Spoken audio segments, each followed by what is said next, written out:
Got it. All right, so a quick intro to Maine Maritime Museum to get us started. We have a collection of artifacts and documents that exceeds 26,000 items and are located on the nation's only preserved historic wooden shipyard, which is home to the largest wooden schooner ever built. And I just found out yesterday, the largest sculpture in the country, which is a 2-scale representation of that schooner, Wyoming. Our regularly updated galleries convey the state's rich maritime heritage from Wabanaki canoe making through the golden age of sail to current shipbuilding industry happening right next door at Bath Iron Works. And I'll note that our collection caters particularly well to Bath's maritime history, but much of my talk, though specific to the shipbuilding industry in Bath, holds true to a large extent for other coastal communities, certainly including Yarmouth. And if you're interested in pursuing this history for your own community, this type of research that we've done at Maine Maritime Museum, there are more and more tools popping up every day and resources to help you conduct this type of research. I'm definitely happy to share ideas if you'd like to reach out to me individually. All right, so I'd like to begin with the documents that first prompted this exhibit. It's a series of letters written by a Bath captain on board a Bath-built vessel transporting enslaved people from Baltimore to New Orleans in October 1850.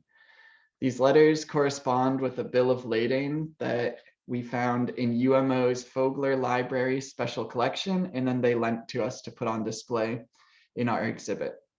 So thanks to good work by recent researchers, we knew that these type of voyages happened. It had been hard for us, however, to find evidence in our own collection, and therefore we were struggling to convey this aspect of history through an exhibit. Uncovering these letters in our own collection changed all that and also raised some important questions, such as how often did the transport of enslaved people on Maine ships happen? Based on the letters, it seems like a pretty common ordeal. What do we have in our collection to tell this story? And how might this understanding of history impact our overall interpretation of Maine's maritime heritage? So these are the questions that started us off on this challenge of figuring out how we can tell Maine's involvement in slavery using our collection. We ended up partnering with an Africana studies course at Bowdoin College to use their contextual history and knowledge to help us with this. So what I'm going to walk you through is how we adapted and reinterpreted some of our artifacts to tell this story, which was a really fun project working on with college students. Obviously, there are certain challenges inherent to researching and sharing this story. For one, hard evidence is hard to come by for a number of reasons that we're going to discuss in more detail. In our collection, we have thousands of artifacts and documents that tell how Maine's shipping and shipbuilding industry was successful, including plenty of evidence speaking to superior engineering, business acumen, and maritime skill. We have evidence showing how prominent members of coastal Maine communities leveraged global connections to accrue considerable wealth. And we see this evidence every day in the names of our counties, streets, libraries, and the quintessential New England captain's houses that crown hilltops and look out on main streets, and in the elaborate tombs and monuments in our cemeteries. So on this slide, there are just some examples, including Sewell Hall, that picture in the center there, which is the big foyer entrance to Maine Maritime Museum. And I'll explain later on why the Sewell name is important for this project. But all coastal Maine communities and communities throughout New England have prominent buildings, street names that can likely be traced back to either a slaveholder or a mariner directly involved in the slave trade. It happened more often than we likely knew. So in our collection, we also have a century and a half of historical narratives that reinforce the myth of a free North. So this digestibly simple dichotomy of South versus North. Traditionally, New England's history has focused on the positive attributes of our heroes, the efforts of abolitionists who fought against slavery, and the generosity of industrymen who uplifted the coastal communities. And though they're sometimes embellished, these stories are definitely worthy of being told. There's a lot to be proud of in New England's history. However, historical figures and communities, much like the people and communities of today, were complicated, meaning that an accurate understanding of the past depends on our acknowledging both the positive and negative attributes of our local histories. Having spent my entire education in New England schools, I was admittedly partial to the notion that slavery was a Southern problem. So finding the Lowell letters and learning more about Maine's involvement in the slave trade was surprising. I learned that this simplistic understanding of the past, treating slavery as only a Southern problem, is not only historically inaccurate, it's also harmful. So what do I mean by that? How does a simplistic interpretation of history have consequences in the present day? Why does it matter? As an educator at the museum, this is the fundamental question that I ask our students when teaching the subject. For without a reason, it's only natural for people, young people maybe especially, to want to avoid thinking about a history that can be sensitive and uncomfortable. So a big part of this, I want to be arriving at an answer of why this history matters, and we'll get to that in our discussion at the end of the presentation. And I look forward to hearing your thoughts in what can hopefully be a pretty constructive, collaborative discussion. All right, let's return to that question of why this history, Maine's involvement in the slave trade, is more challenging to research than, for example, the history of shipbuilding. The answer: historical, cultural, and academic institutions have largely failed to grow collections, conduct research, and share stories that reflect this facet of history. This is thankfully beginning to change. This is true for all sorts of reasons, many of which are plainly rooted in harmful traditions of Western historiography. Now, however, institutions and historians are focusing efforts on better practices, with the broader understanding that a more inclusive interpretation of our past will help achieve a more equitable future. Another reason that this stuff was challenging to research is because even when the transport of enslaved people was legal, some captains and shipping companies in Maine tried to conceal their involvement for political reasons. When it comes to the illegal transport of enslaved people across the Atlantic, which were the vastly more profitable journeys, it's pretty obvious why it's hard to find information. Records were either not kept or systematically destroyed as incriminating evidence. Ship owners would strategically change the name of their ship to avoid being tracked in slave dealings, leaving historians with the challenging role of piecing together records to uncover nefarious trading activity 150 years ago. This portrait here that we'll talk about in more detail later on is created by a Maine artist in the 1870s and depicts a slave ship trying to evade a British patroller. So it's a depiction of how risky it was to be an illegal slaver. But again, this happened very often. And as we see in the picture, the ship is evading the patroller, so likely was able to escape and make quite a significant profit. All right, so though challenging, a lot of people are doing this very important research, including grassroots, community-based historiography projects galvanized by Atlantic Black Box. If you're not familiar with Atlantic Black Box, I strongly encourage you to look them up and maybe consider being part of their effort. So these efforts are succeeding to uncover existing documents like the ones we found in our collection, and this provides hard evidence to counter the myth of a free North and prove shared culpability in the American history of slavery, which is really important, acknowledging the North's ties to the slave trade as well as the South's. So these obstacles naturally present a challenge for curating an exhibit. If the documents are scarce and/or non-existent, and if you're working with a collection that has never valued these stories in both collecting practices and cataloging, how are we to find material for the exhibit? This here is the bill of lading I spoke about, which is in UMaine Orono's collection and that they lent to us. So we were able to find this through actually a Southern researcher's history project. This here shows our vast library collection, thousands and thousands of documents from shipping companies for the past century and a half, as well as our collection of items. And we have several rooms filled with shelves of cool artifacts. We're realizing that the story of slavery in the US pervades every facet of history. So the strength of our collection, as you can see, is in the heyday of Maine shipping and shipbuilding, but that uncoincidentally coincides with the height of the slave trade. It becomes a matter of changing the lens through which we view our collection items. And in that same way, this history can change the lens through which we view American history. So we're using what we have in our collection to tell a history that otherwise might not easily be told because evidence isn't readily available. Okay, so to get into a quick timeline on the historical context of this subject. The United States made the international import and export of enslaved people illegal in 1808, considering it to be an act of piracy and therefore legally punishable by death.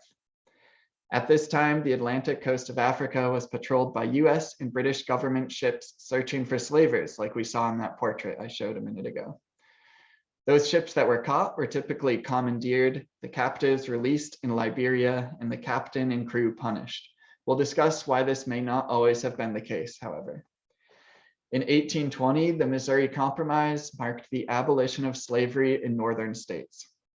This deal was pushed through in part by a now notorious politician named John C. Calhoun, who some historians claim to be a critical factor in the onset of the Civil War. The deal admitted Missouri as a slave state and Maine as a free state, temporarily resolving the divisive issue of slavery. And I'll ask you to remember the name Calhoun because later on in this presentation, the name comes up in a pretty important way directly related to Maine and these coastal communities. A couple years later, in 1822, the American Colonization Society founded Liberia, a colony for emancipated enslaved people. This colony, now its own nation, is where certain American and European ships would bring emancipated enslaved people. This too will be discussed in more detail later on. In 1850, the US enacts the Fugitive Slave Law, which required the return of self-emancipating enslaved people regardless of their location. This means that an escaped slave, a self-emancipating enslaved person who made it to Maine, a free state, could, and technically by law should, have been turned into authorities. There are stories of this happening, of enslaved people finding refuge in Maine only to be returned back to southern states in bondage. The law also punishes anyone helping enslaved people in their escape from bondage. At this time, Britain had already abolished slavery in all of its colonies and was creating bilateral abolition treaties in a number of countries around the world. So it's noteworthy that the US was simultaneously passing laws to strengthen the institution of slavery. In 1862, Nathaniel Gordon, a captain from Portland, Maine, was the first person executed for involvement in the transatlantic slave trade. So over 4 decades after the slave trade is considered piracy, US law finally acts on the full extent. That's a long time. And finally, of course, after the Civil War, US abolished slavery in 1865. This ugly, tumultuous period of US history uncoincidentally coincides with an economic trade boom heightened by a rapidly growing fleet of merchant sailing vessels, and the growth of that fleet is directly related to shipbuilding and shipping industry in Maine. All right, now to dive into our collection, which will give me, as I mentioned before, a chronological conversation of the history. So these objects that I'm picking out, all from our collection, except for that bill of lading I showed from UMO, will serve as interpretive markers for us to view the history as rooted in primary source artifacts and documents, which is important because these are existing documents that can't really be refuted. They're primary source, they're real historical documents and items. So right here, we're seeing the Sparhawk letters from 1754, a series of letters from Nathaniel Sparhawk, who's the son-in-law to Sir William Pepperell, who's in these letters, he's conveying that transport of enslaved people on his brig from Boston to a business friend, Thomas Cuttings, in Biddeford. So Nathaniel Sparhawk's father-in-law, Sir William Pepperell, was the most prominent slaveholder in Maine, a merchant importing rum, and we found out enslaved people from a plantation that he owned in Antigua to Maine. He owned 20 enslaved people at any given time and sent them throughout communities in Maine, where families would often own 1 or 2 enslaved people to help with work. Pepperell's father, who amassed a fortune building ships in Maine, also owned enslaved people. So these enslaving families profited off the stolen labor, knowledge, and skills of their enslaved captives.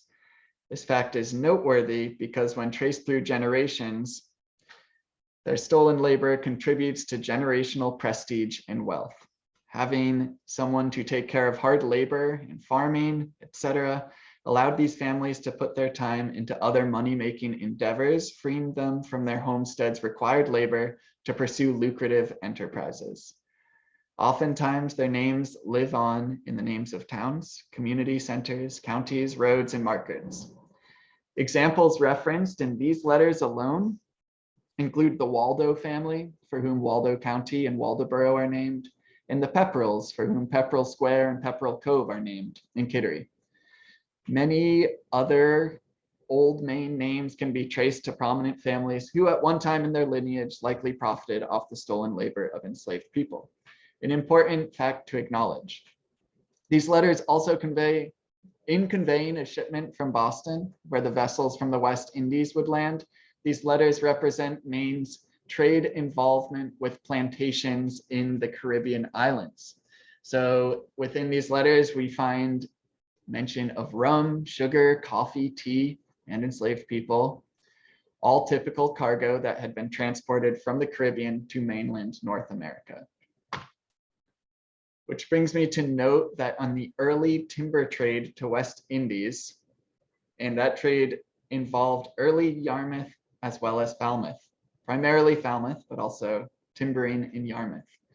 So prior to more recent research, most notably that of a scholar named Eric Kimball, many historians were satisfied to explain Maine's timber export as masts for British and colonial fleets, when in fact, the vast majority of timber went to early slave plantations in the West Indies, part of a larger trade system that enabled Maine merchants, like Sir William Pepperell, to profit off the shipment of sugar, rum, and enslaved people back to Maine. The Sparhawk letters are evidence of all of this.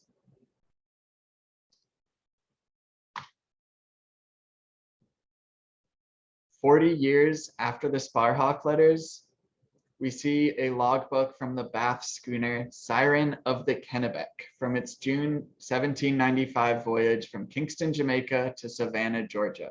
So this is one of the oldest existing logbooks in our collection, and I've read through a bunch of our logbooks, by far the most interesting and wildest journey to follow.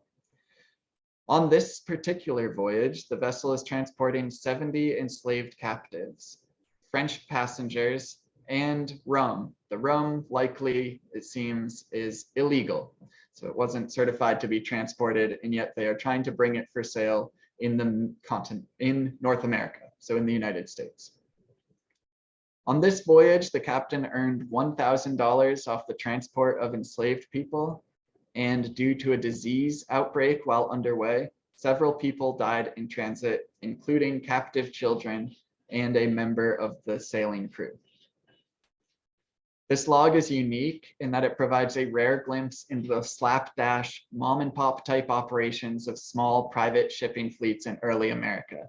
So by the early 19th century, we're seeing much better organized operations, standardized logbooks, because there's investors involved, there's shipping companies involved.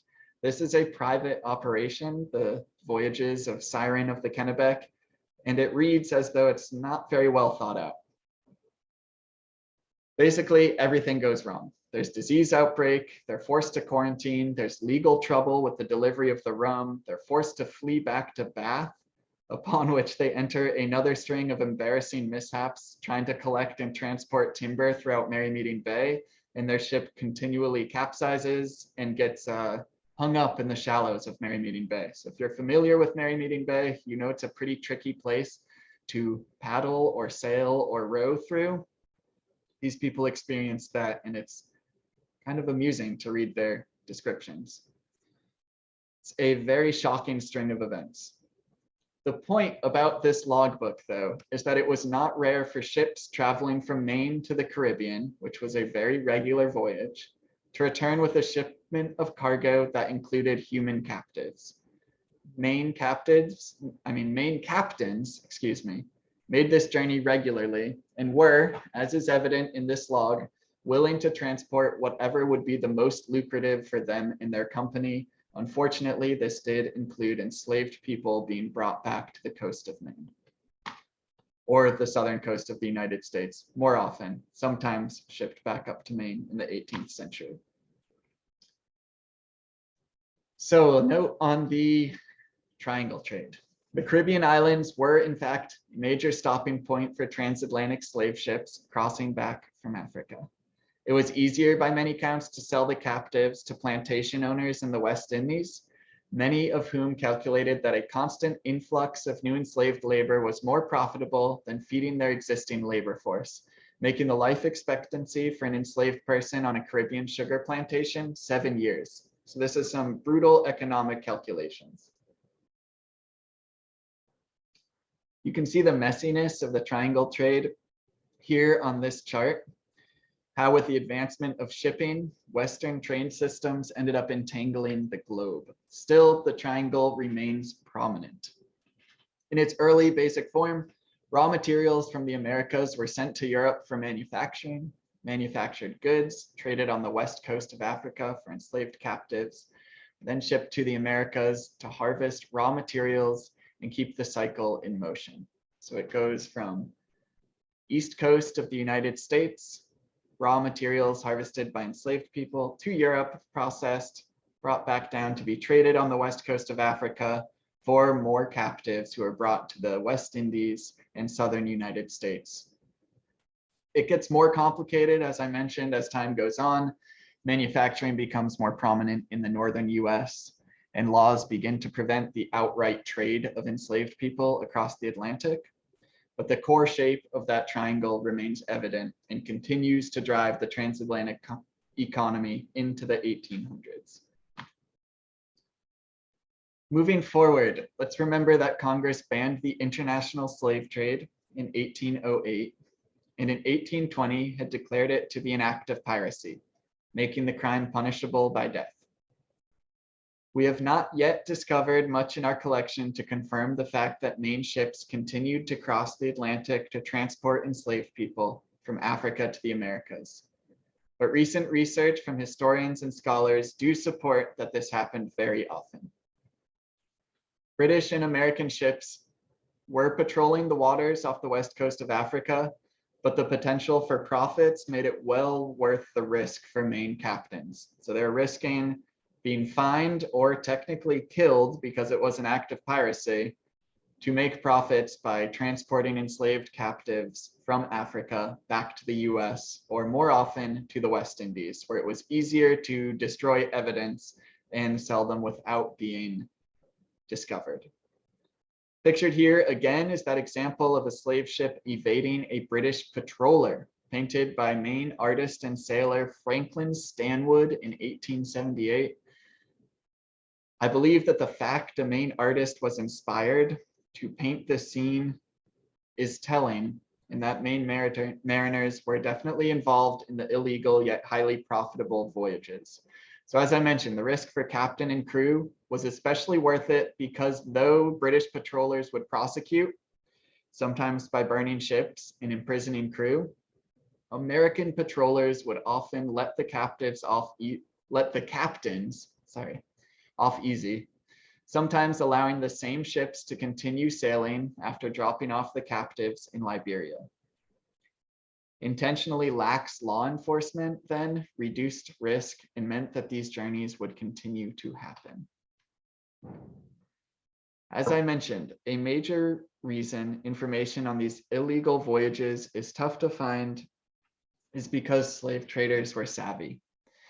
They would change the name of their vessel, destroy evidence, and sell captives in places like Cuba, where it could be tougher to track their dealings.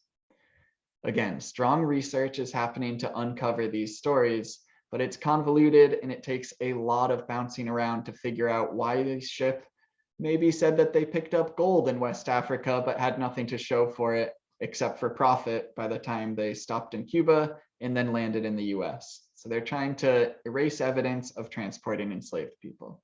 You can learn more about this pretty remarkable research on Atlantic Black Box's blog. Our collection is correspondingly sparse in this avenue, collection of Maine Maritime Museum, that is, at least as far as our records currently indicate. But we do have this print pictured here of the Maine clipper Nightingale, depicted in 1854 when it stopped in New York City. And it's a pretty interesting life story of this ship.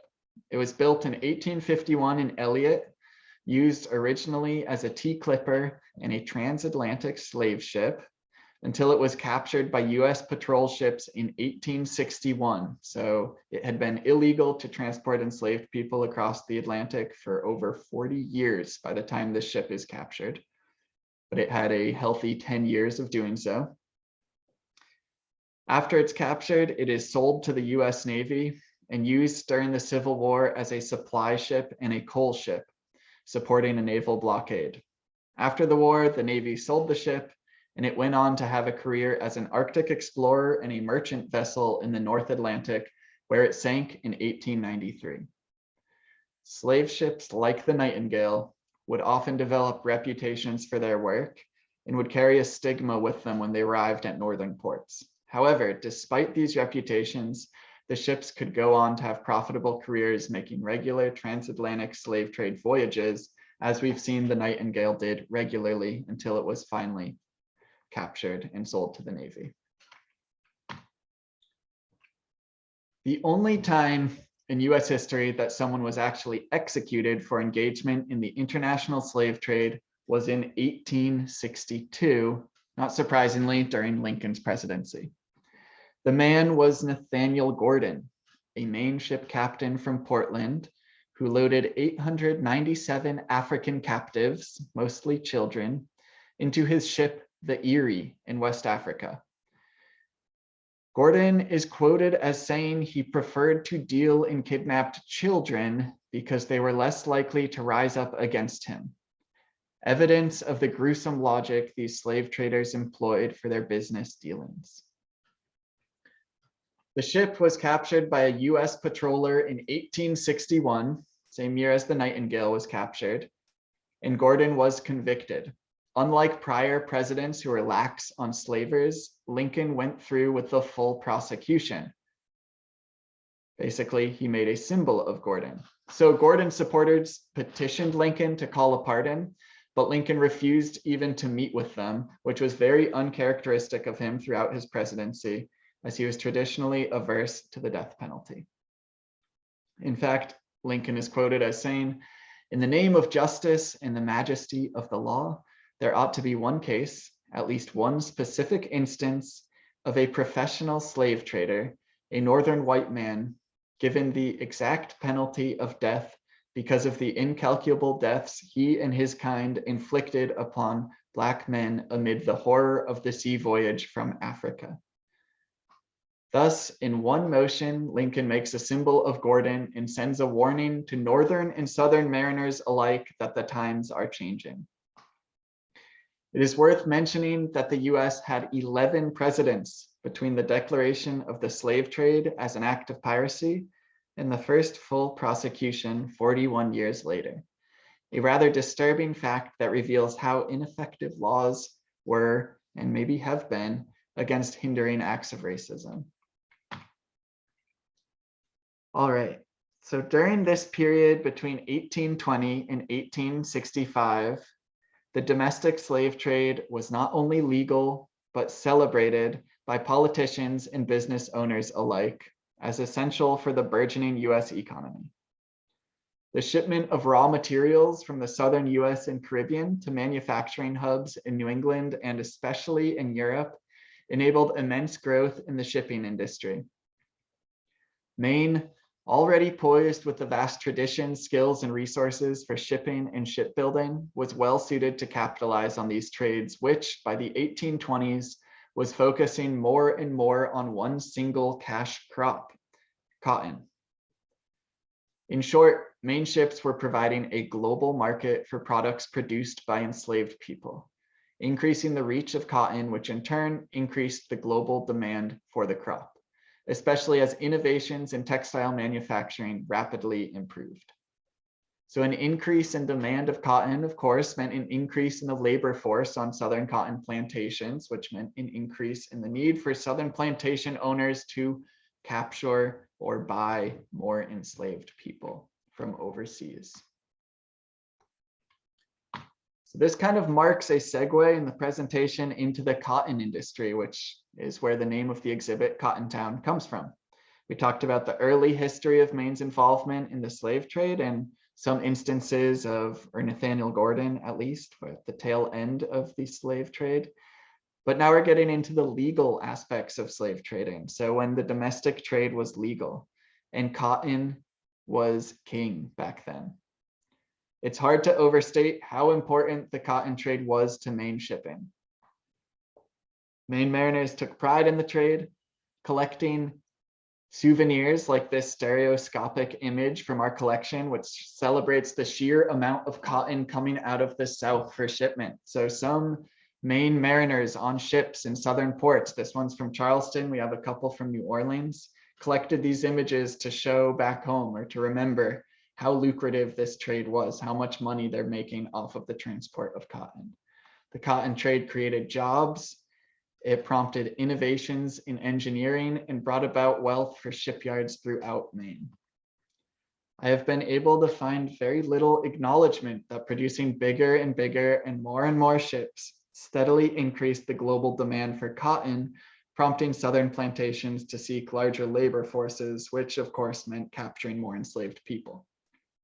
Despite the transatlantic trade being illegal, this number of enslaved people in the United States grew and grew and grew at this time. It's no coincidence that New Orleans was the largest cotton port in the world, as well as the largest market for buying and selling enslaved people. The ship logs in our collection speak to the constant frequency with which Maine ships visited New Orleans during this time, the early and mid 19th century. Many of them simply going back and forth from New Orleans to Liverpool with cargoes of cotton.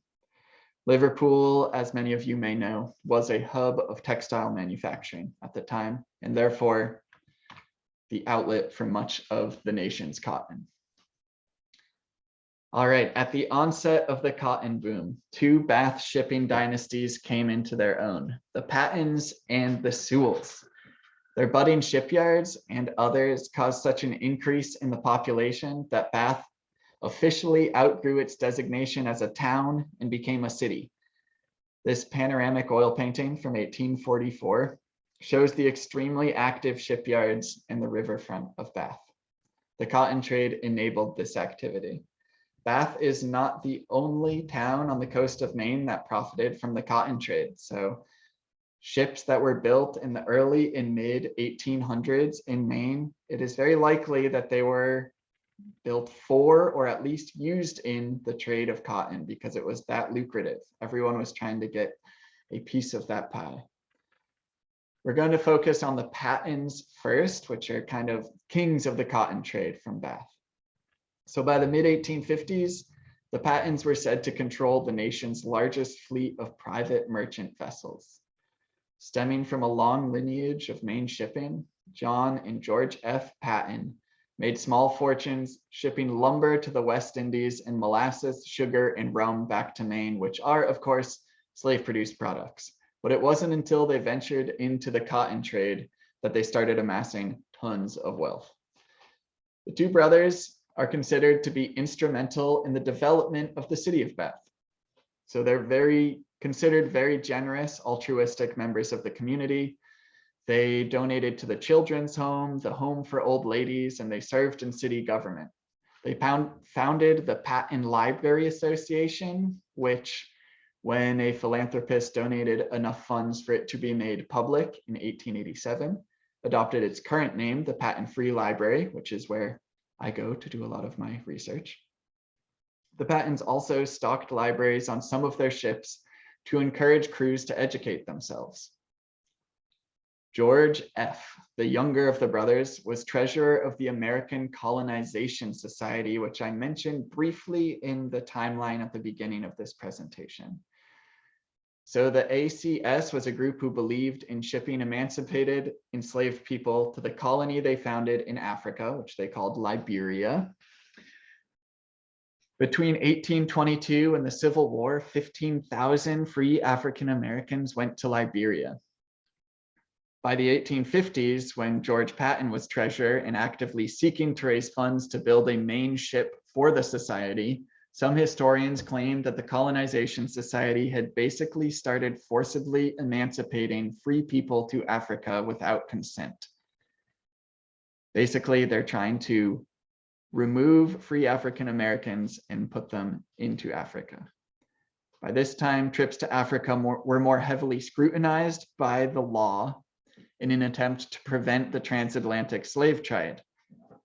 Voyages marked under the guise of the ACS, however, may have provided a good legal excuse for slavers to go to West Africa. And on the return journey, there's reason to believe that these same ships brought enslaved people back to the Americas. Recent research suggests that one such vessel might be the Bath-built Porpoise. All right, back to the Pattons and Sewells. Both families were prominent in the community, both socially and sometimes politically. Though not always, the political views of shipyard owners building ships for the cotton trade oftentimes strategically mimicked their business partners at southern cotton ports and plantations. They therefore advocated for policy that would not interfere with their relationships with southern plantation owners, obviously creating a complicated political divide in a region also considered to be a terminus for the Underground Railroad. So we have people who believe in the institution of slavery because their industry depends on it. And at the same time, in this region, we have people fighting to end slavery. John M. Todd, a Bath resident, barber, and writer for the Portland Press Herald, provides insight into how shipping interests swayed opinions on abolition. As a barber, he had his finger on the pulse of the varied public opinions in the region. According to Todd, when Frederick Douglass, the formerly enslaved man who became a prominent activist and orator, sought a place to speak in Bath, he was met with opposition. Residents strove to prevent him from speaking because they feared what abolition would do to the shipping industry and in turn, Maine's economy. You can read what Todd wrote in his autobiography here. The first time Frederick Douglass was seen in New England and the first time he made speeches in New England was in 43 or 44. I heard him in Bath. There were but few abolitionists in Bath at the time. It was a great ship owning place and they did not wish to offend the cotton growers of the South. For the Bath ships were carrying cotton raised by slaves from the southern ports to Liverpool, England, and it might interfere with those ships getting freight if the abolitionists held meetings to agitate the question of chattel slavery. There were but few men in Bath who were out and out disturbers of the peace and quiet of the town upon that question, an all-important one for Bath ship owners. No hall could be had for Douglass. Yet, after a hard fight, Mr. Gilman, with the help of 2 or 3 of the wealthiest members of his church, secured the vestry. They being ship owners, it was a great surprise to most of the people that they did not consult their pockets at all in deciding a moral question. This quote, I think, speaks well to the converging ideologies of the place and time: moral abolitionism versus economic anti-abolitionism. Now on to the Sewells, the other prominent family from this time in the shipping industry. William Dunning Sewell from Bath partnered with Freeman Clark, a store owner in Bath, to start a small shipyard. At first, all their timber came from the Sewells' land and the shipyard workers were paid with store credit. This was a particularly advantageous for Clark and Sewell, given that they couldn't resist marking prices up, a custom that forced workers in debt and tied them to their businesses. So already pretty smart businessmen, yet maybe not morally that sound. Neither had any prior experience with shipbuilding, but living in Bath, they kind of absorbed the knowledge. Their company and its successors pioneered hull design specifically to increase the amount of cotton able to be transported per voyage, such as the Rappahannock pictured here, which was built in 1841 and is the first ever ship equipped with a patented cotton hull design, specifically engineered to carry as much cotton as possible. These ships were also oftentimes equipped with a cotton jack, and we have one in our collection, which was used for cranking cotton into tight bundles in the holds of ships. The naming of Sewell vessels, something we'll talk about in just a moment, is an equally interesting thing to note. Rappahannock, Roanoke, Shenandoah, the list of Southern places and people goes on, but it's a clear tribute to the Sewell's reliance on and commitment to their relationship with Southern plantations, port, and businesses. As mentioned earlier, the legacy of these men live on in place names, including the entrance foyer to Maine Maritime Museum, Sewell Hall. So it's never been any secret that Maine shipbuilding towns accrued considerable wealth through the cotton trade. In fact, Bath historically has been known as a cotton town. But the fact that this wealth stems from the stolen labor of enslaved people, it seems, has been brushed aside. Because slavery happened thousands of miles away and the general population up here did not witness the horrors, it was evidently easy for people to treat the issue as out of sight, out of mind. This is not excusable, but we would be lying to ourselves if we said we did not understand. There are innumerable comforts we all consume daily that bring harm to distant communities and our planet, yet oftentimes we don't think twice. So I think that when we are looking back retrospectively, judging these businessmen, it's important to learn lessons about it and question our own lives today, how people are making money and what the implications might be. Back to the history though.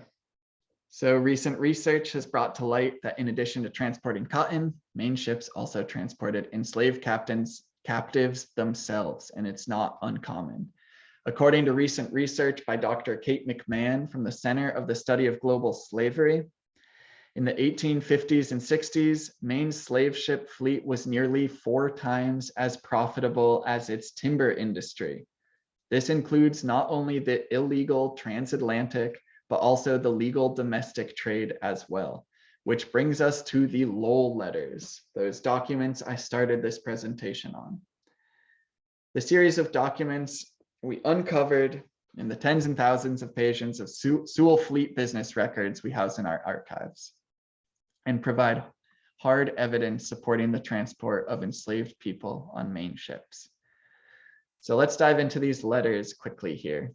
In 1850, Captain John C. Lowell was waiting in Baltimore on the Sewell-built ship John C. Calhoun, which was built in 1847, searching for enough cargo to make freight or ensure a profitable journey to New Orleans. You'll remember the name John C. Calhoun. It's the Southern statesman who signed the Missouri Compromise, a staunch anti-abolitionist who some historians say should be considered the man who started the Civil War. Calhoun held political office as high as vice president to John Quincy Adams, and he believed adamantly that slavery was necessary to the success of the nation. The fact that Clark and Sewell Co. named a ship in tribute to him is a clear acknowledgement that they also wanted to protect the institution of slavery to protect their business dealings. So here we are, Captain Lowell, a Bath native, struggling to find freight on his ship, the Calhoun, recognizing that each day that passes, he is losing money for the company. He is anxiously writing to Clark and Sewell, informing them of the glut of ships in Baltimore and the lack of cargo. A boatload of pipe sunk, he writes. I am in hopes that they will raise the boat so that we shall get the pipe. His frustration in these letters is palpable. Their agent has secured them 100 tons of iron pipe and 150 casks of coal. Lowell's talking with some passengers who he can bring to New Orleans, and then he mentions that he's in talks with a slave dealer for 80 enslaved people at $12 per head. I think the prospect good for 40 or 50 more at the same rate. Please say nothing of my taking them, he says. So at this point, the domestic trade of enslaved people is legal, But after 3 decades of abolition in Maine, Lowell is showing here that he recognizes the social implications of transporting enslaved people. Again, what happens far away from home, out of sight, is tolerable, but he does not want his own community to know what he's doing. Lowell, by the way, died mysteriously years later by what is suspected to be a suicide. He got up from dinner with his family one night in February and left without a word. The next day, his body was found eddying downriver in the Kennebec. Moral strain from his tasks captaining a vessel in southern waters, maybe, we can only speculate, but we can't know, but the moral strain of these business dealings seems to have been real. Reading through his letters, he does seem ridden with anxiety. The only response we have to Lowell in the series of letters has been water damaged. So we can't read it, but then that's the nature of storing letters on wooden ships. But we can tell from the dates that the Sewells responded immediately with their support of Lowell's proceedings, transporting enslaved people.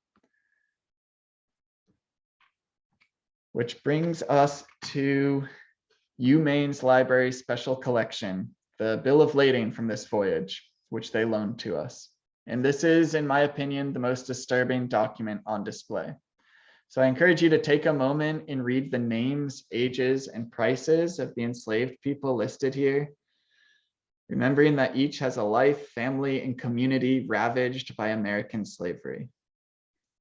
So going through, number 3, John Riley, 19 years old, $710. Number 7, Emmanuel Rideout, 28 years old, $843. Number 76, Amelia Cole, 17 years old, $700. Number 90, Mary Butler, a 14-year-old young woman sold for $470, transported by Captain Lowell on this Bath-built and Bath-owned ship. This voyage was perfectly legal and was perfectly common.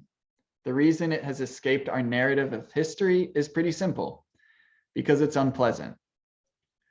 But maybe instead of being brushed under the rug, its unpleasantness should make it all the more critical to acknowledge. There's a little bit more we could talk about, the inspector's certificate we have for the voyage and some other pieces, but for the sake of time, I'm going to kind of skip through here to what happened next with the abolition of slavery. So as we know, everything changed after the Civil War. Cotton trade obviously suffered dramatically. Maine shipping and wooden shipbuilding, though there were other major resurgences throughout the late 1800s, it was never quite the same. The war-ravaged 1860s tanked Maine cotton fleets. Supply was diminished and southern cotton ports were blockaded, cutting off Maine ships. After the war, British steamers took over the majority of the cotton trade, and ships that had survived the war were either sold abroad or repurposed. However, I want to hone in on a quote from Jarvis Patten, who is the younger second cousin to the cotton boom Patten brothers. And he took an optimistic look at the business disasters of the 1860s. Although at first looked upon as a death blow to our commerce, the result was that our ships sought employment in other occupations instead of depending almost entirely upon the cotton trade.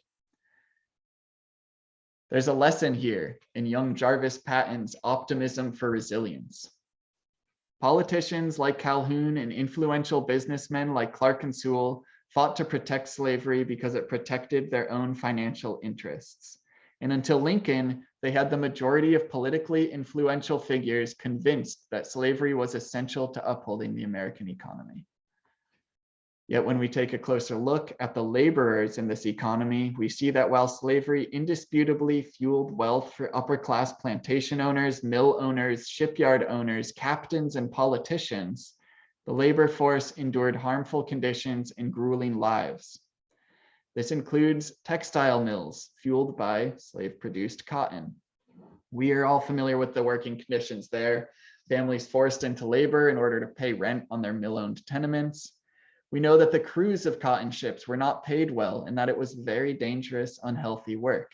Even building ships was poorly paid and very dangerous. During slave times then, the US economy was primarily benefiting the upper crust, those with the means to profit. Jarvis Patton's point here that business could thrive despite slavery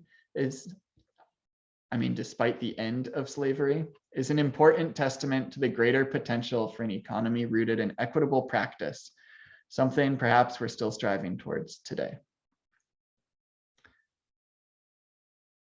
All right.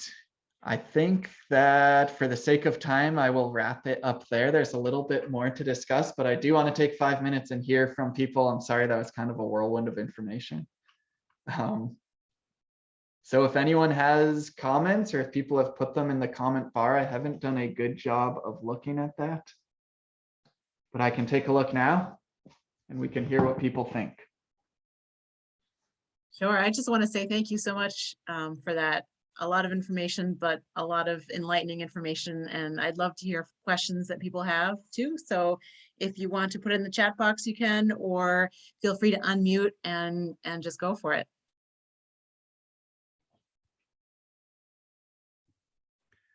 Hey, Luke, this is Ken. Hi, Can Ken. you hear me? How are you? Good. Could you talk a little bit about how you chose the first artifacts, how you got started on this journey with the Bowdoin class? Where did you start from? So I started the research just really simply doing keyword searches in our internet archives and in our library archives and our collection. So I searched for anything related to cotton carrying vessels, anything related to Black mariners, the word slave, plugged that in, enslaved people, looking for other volunteers in the past and transcribers who've gone through our collection and may have flagged certain words. So it's kind of how Kelly and I started. Kelly is our collections manager. And then from there, pulled out things that seemed relevant or seemed like they could be relevant and objects that we might be able to interpret in a way that could tell this story. So we have a sugar bowl, for instance, that connects Maine to the West Indies trade, things like that. But I created a long list of objects and then let the Bowdoin students select what they thought would be most important for telling the story. What piqued your interest in even starting this search process? I mean, I think what's interesting to me is, National Geographic just did an article about the slave ships that they're discovering. We listened to a course last week put on by USM from the woman who runs the does this research at the African Museum in Smithsonian in DC. So it's seeming like all of a sudden this is happening. But what for you, was it through other people that you started the search, or how did you come to be interested? Yeah, that's a really good question. It's a story that I had wanted to tell. I think I knew enough about Maine maritime history to know that this was a facet of it that was underrepresented in our museum, just the nature, the history of the collection and interpretation.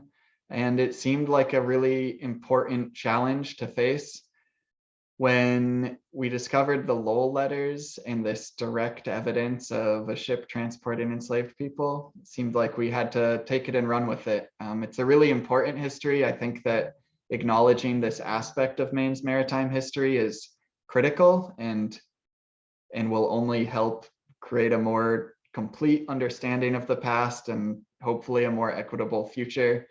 Seems like a really important way that we can learn from history. Kind of a rare chance to have a really socially constructive and relevant aspect of maritime history. And then I reached out to a professor at Bowdoin College, and she was immediately thrilled to work with us, which just made me all the more excited and hopeful that it could come together. And so with her and her students' help, it worked. Definitely couldn't have done it without them, though. Yeah, I see a hand up from Patricia. Yes, first of all, I really enjoyed your presentation, especially telling the story through artifacts. That's always a great way. I'm looking at the you had some sort of ivory tusk or some sort of an ivory carving, and that kind of thing is really good for telling a story to young people in particular. My question might be directed more to Katie, in that I have ancestors from Yarmouth who were sea captains, the Drinkwaters, and I wondered what kind of what you have in your collection. I've often wondered if you have anything about them in particular. I think there were 9 brothers who who were doing a lot of sailing around at the time. So do you have any information on them in particular, that family in particular, about their trading activities? Yeah, and as you mentioned, that it's a huge family, so the branches really start to spread out. But we certainly do, I believe, have some information. We have letters and probably some logbooks too. But as Luke hinted at, this research is sort of just getting underway. So there's a lot of stuff to look through. And so it's certainly something that I'm keeping an eye out for in our collection, and we're sort of working on identifying more sources that could help us understand a bit more Yarmouth captains' involvement in cotton trade, in kind of merchant sailing, that sort of thing. So there's more to do. There's so much more to do. Well, keep your eye out for Joseph Drinkwater.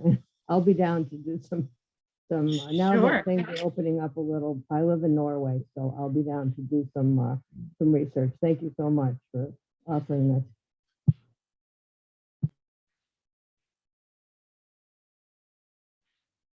How long is the exhibit up in Bath? Yeah, it's up until May 8th. We are going to have to take it down for hopefully only like a month or maybe 2, and then we're going to add it into our permanent galleries section. So I encourage everyone to go see it in its current state before May 8th, but it will be part of the permanent narrative of Maine maritime history that we have in our galleries in some capacity. We'll probably change it around a little bit. We've definitely learned things. That's great. I saw 2 hands. I think Karen and then Maddie. I was just going to say, have you had any feedback from the families of the people that, the prominent families of Bath regarding this? Yeah, nothing negative. People always ask that. Actually, a lot of the information I got is from a history book called Live Yankees that was, brought on by descendants of these families. So everyone's so far seems on board, and no, nothing like. Was anybody shocked? I mean, I guess that's what I'm wondering about, did these people understand that that was part of their history as well, and just hadn't really talked about it, or were they blind to that, do you think? Sorry, I can't really say. I haven't talked to me directly. If conversations have happened, I haven't been involved, but it's a good question. Yeah. Thank you. Yeah, thank you.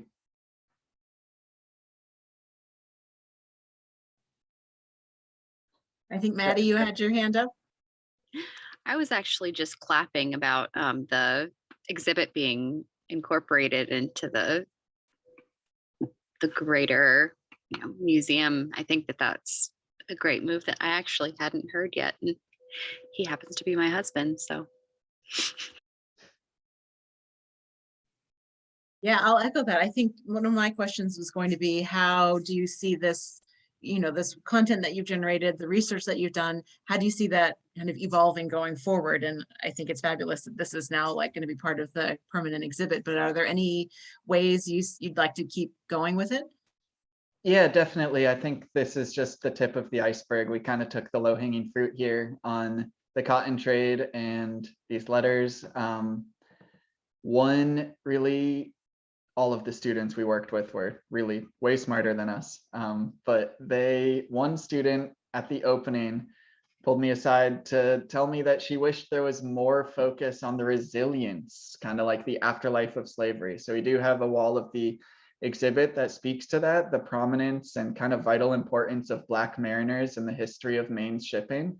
So through the golden age of sail and beyond, these vessels that we take so much pride in, such as the Wyoming, the largest schooner ever built, which was built right at our shipyard, was crewed by a crew of entirely Black mariners, many of them not even American. But speaking to kind of the racial issues after slavery that might have existed in Maine, and also the resilience of certain communities, which is fortunately something that I trimmed out of my presentation due to time, but that's a facet that I am excited to explore more, and that I hope in its permanent fashion, this exhibit will speak to and do an even better job. Awesome. Thank you. Other questions or comments from folks? One other quick question. The listing that you show of the 93 enslaved people lists first and last names. As far as I know, that's very unusual to see first and last names for enslaved people. Usually just see one 17-year-old or 14-year-old. How can you, as a genealogist, how can you more widely disseminate that list to the greater world for folks who, might be able to trace some lineage or something? Yeah, that's a great question. So bear in mind that it was a domestic voyage. So these are all already domestic enslaved people being transported. So they would have basically been traded from one enslaver to another, hence the names. But I really like your point about the genealogy of it and tracing it. That's actually how we came to learn of this document. A researcher from, I believe, North Carolina, doing a project, stumbled upon this journey, pursued it, and found this document. And then we found the letters to kind of correlate with him. And he is now taking those names, and last I heard, which was several months ago, but I mean, it's a daunting project, he's going in and trying to do genealogical research on each of those people's names. So really trying to give them an identity, figure out who that person was. That, I think, is the next step of this research. We have kind of the broad picture now. We know it's something that happened. We know Maine ships were involved. Now let's give some agency and some humanity to those people being transported. I think that that's an incredibly challenging thing to do because of the lack of research out there, and how historiography, as I mentioned at the beginning, has done a pretty bad job of recording that information. But I am excited to see what this researcher comes up with, and I'm certain that he's going to publish it. So hopefully it will be more widely available. But if anyone has ideas about how we can do better to get the word out, we're all ears.